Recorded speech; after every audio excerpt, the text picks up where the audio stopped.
Stuart Little, Chapter 7, The Sailboat Race. Before I start this exciting sailboat race, remember he was in the toy boat in Central Park?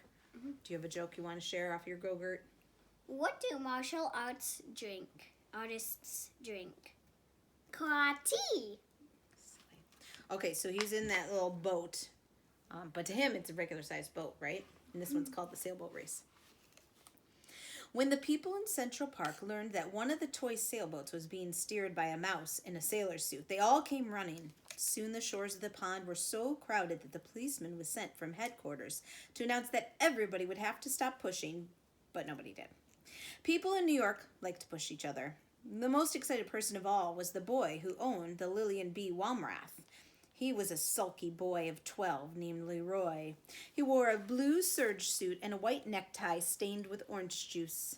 "Come back here," he called to Stuart. "Come back here and get on my boat. I want you to steer my boat. I will pay you $5 a week, and you can have every Thursday afternoon off and a radio in your room." "I thank you for your kind offer," replied Stuart, "but I am happy aboard the Wasp, happier than I've ever been before in all my life." And with that, he spun the wheels over smartly and headed his schooner down toward the starting line, where Leroy was turning his boat around by poking it with a long stick, ready for the start of the race. "I'll be the referee," said a man in a bright green suit. "Is the Wasp ready?" "Ready, sir," shouted Stuart, touching his hat. "Is the Lillian B. Walmrath ready?" asked the referee. "Sure, I'm ready," said Leroy. "To the north end of the pond and back again," shouted the referee. "On your mark, get set, go!" "Go!" cried all the people along the shore. "Go!" cried the owner of the Wasp. "Go!" yelled the policeman. And away went the two boats for the north end of the pond, while the seagulls wheeled and cried overhead, and the taxicabs tooted and honked from 72nd Street, and the west wind, which had come halfway across America to get to Central Park, sang and whistled in the rigging and blew spray across the decks, stinging Stuart's cheeks with tiny fragments of flying peanut shell tossed up from the foamy deep. "This is the life for me," Stuart murmured to himself. "What a ship! What a day! What a race!" Before the two boats had gone many feet, however, an accident happened on shore. The people were pushing each other harder and harder in their eagerness to see the sport, and although they really didn't mean to, they pushed the policeman so hard that they pushed him right off the concrete wall and into the pond. He hit the water in a sitting position and got wet clear up to the third button of his jacket. He was soaked. This particular policeman was not only a big, heavy man, but he had just eaten a big, heavy meal, and the wave he made went curling outward, crusting and billowing, upsetting all manner of small craft, and causing every owner of a boat on the pond to scream with delight and consternation. Upsetting means to make someone upset, like sad or grumpy, but it also means like to knock something over, to upset it. When Stuart saw the great wave approaching, he jumped for the rigging, but it was too late. Towering above the Wasp like a mountain, the wave came crashing and piling along the deck, caught Stuart up and swept him over the side and into the water, where everybody supposed he would drown. Stuart had no intention of drowning. He kicked hard with his feet and thrashed hard with his tail, and in a minute or two he climbed back aboard the schooner, cold and wet, but quite unharmed. As he took his place at the helm, he could hear people cheering for him and calling, "Atta mouse, Stuart! Atta mouse!" He looked over and saw that the wave had capsized the Lillian B. Walmrath. Remember what it means to capsize in a boat? Yep, knock it right over. But that she had righted herself and was sailing on her course close by, and she stayed close alongside till both boats reached the north end of the pond. Here Stuart put the Wasp about, and Leroy turned the Lillian around with his stick, and away the two boats went for the finish line.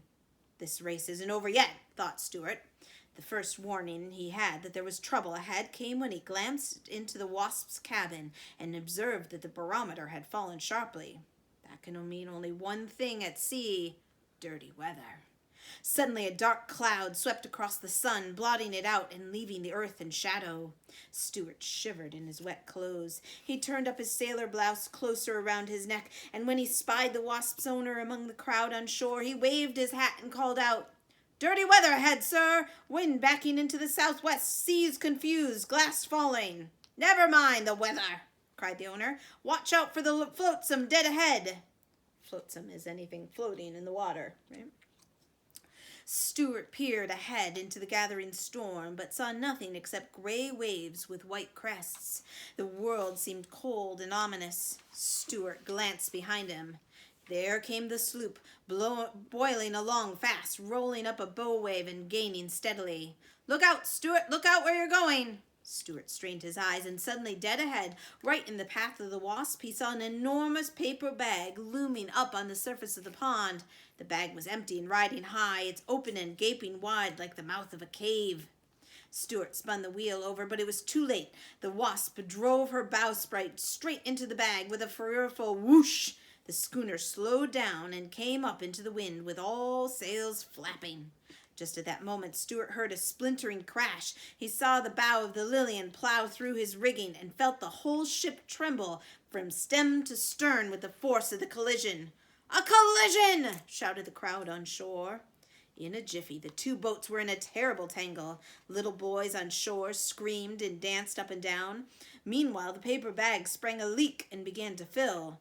The Wasp couldn't move because of the bag. The Lilian B. Walmrath couldn't move because her nose was stuck into the Wasp's rigging. Waving his arms, Stuart ran forward and fired off his gun. Then he heard, above all the other voices on shore, the voice of the owner of the Wasp yelling directions and telling him what to do. "Stuart! Stuart! Down the jib! Down the staysail!" Stuart jumped from the halyards, and the jib and the forestaysail came rippling down. "Cut away all paper bags!" roared the owner. Stuart whipped out his pocket knife and slashed away bravely at the soggy bag until he had the deck cleared. "Now back your foresail and give her a full!" screamed the owner of the Wasp. Stuart grabbed the foresail boom and pulled with all his might. Slowly the schooner paid off and began to gather headway. As she heeled over to the breeze, she rolled her rail out from under the Lilian's nose, shook herself free, and stood away to the southward. A loud cheer went up from the bank. Stuart sprang to the wheel and answered it. Then he looked back, and to his great joy he perceived that the Lilian had gone off in a wild direction and was yawing all over the pond. That means kind of going crazy. Straight and true sailed the Wasp, with Stuart at the helm. After she had crossed the finish line, Stuart brought her alongside the wall and was taken ashore and highly praised for his fine seamanship and daring. The owner was delighted and said he was the happiest day of his life. He introduced himself to Stuart and said that in private life he was Dr. Paul Carey, a surgeon dentist. He said that model boats were his hobby and that he would be delighted to have Stuart take command of his vessel at any time. Everybody shook hands with Stuart.